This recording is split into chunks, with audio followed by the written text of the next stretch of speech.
I want y'all to look glaringly at your screen right now at what you see on your screen.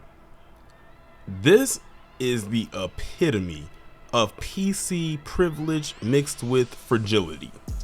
So you have this situation going on down there in Texas, and I'm not surprised it's going on in Texas, considering Texas was the school that was trying to remove some books or implement some new, they were trying to implement some new McGraw-Hill books that was trying to rewrite history when it came to slavery a couple years ago, but black people shut that down. Now look at this one, they're making a beeline now to say, okay, well, if we can't rewrite history about slavery, let's just remove the telling of it altogether.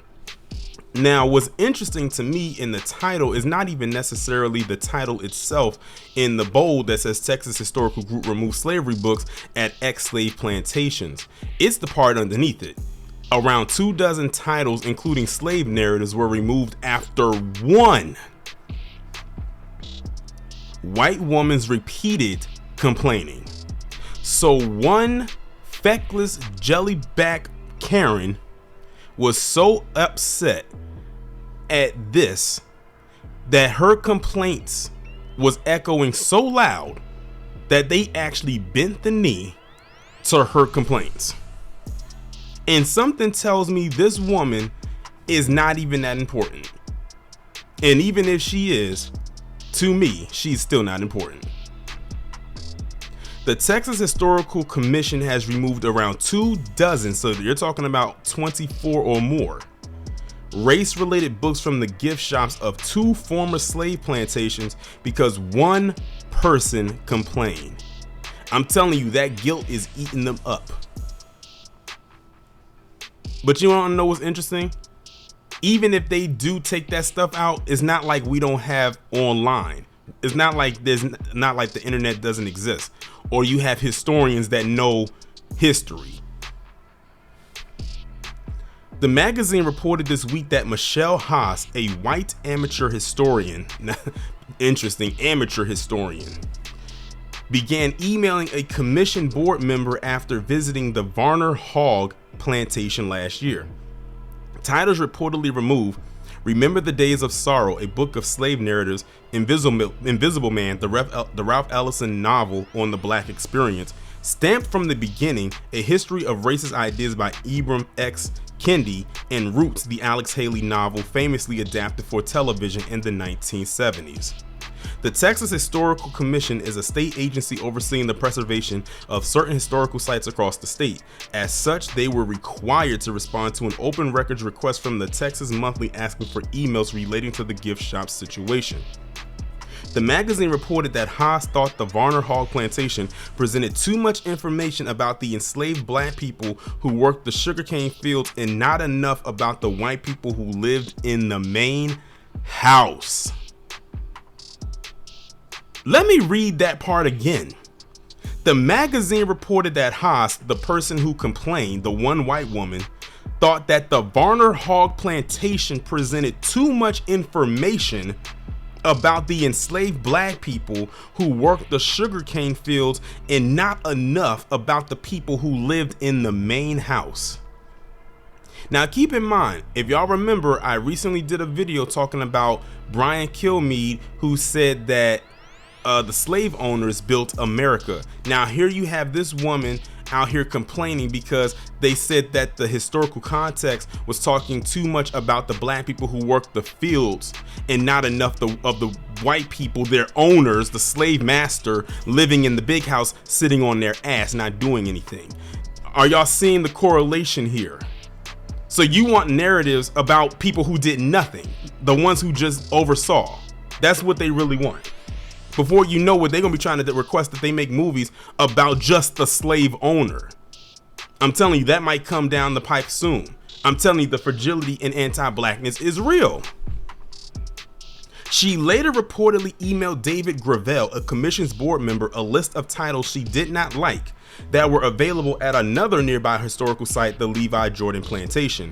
Haas is the author of a book of her own titled 200 Years a Fraud, which takes the text of the 12 Years a Slave memoir and points out what she considers historical inaccuracies in the primary author's account of his own life. So here she is taking something about someone else who wrote about their own experience and wrote her own book that almost sounds similar to the book they wrote, and says, no, they were lying because, I'm white and I say so, and I say so because I'm white that this person was lying, so I'm going to change their narrative for them and say what I believe is to be true. Remember, they called her an amateur historian, so she's living up to her own title. Gravel reportedly took up Haas's complaints with the board, claiming he feared the Republican-controlled state legislature would be upset if lawmakers found out about the titles on offer. A spokesperson for the commission pinned the change on a general reduction of inventory. Wow. That is very interesting. Like I tell you, give them enough time and they are going to tell on themselves. They are telling on themselves right now. They are at this point right now where they cannot hide their disdain and their anti-blackness any longer. This is why Rob over at Blacklight Revelations, whether you agree with him or not, says some of the stuff that he says over there.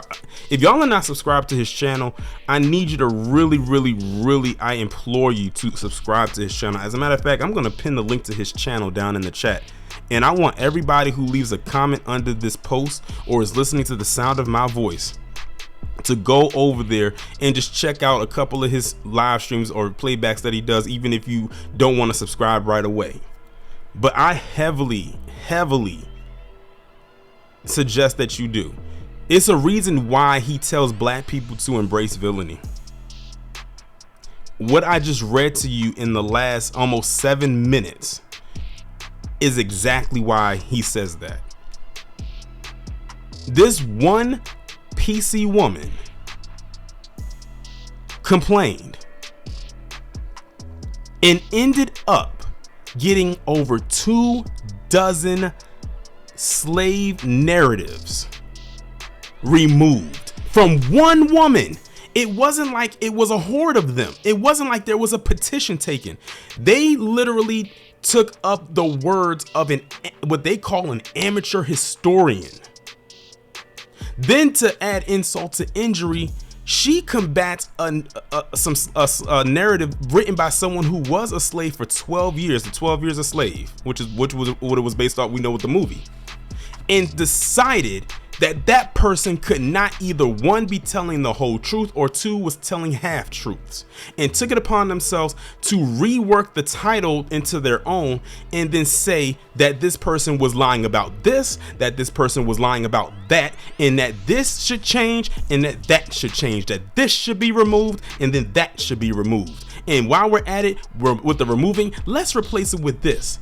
And to even add more insult to injury, she was upset because the narrative was about the slaves, was too much about the slaves and not nearly enough about the slave owner. Again, keep in mind what Brian Kilmeade said. He said, let's talk about how the slave owners, the slave masters, built America. How could they have built America if it wasn't for them if there weren't any slaves? Because they weren't going to build it, quote unquote. They weren't. And you got this one butthurt, in need of preparation ass bitch who's so irate and so anti-black that she wants to remove narratives that she doesn't like.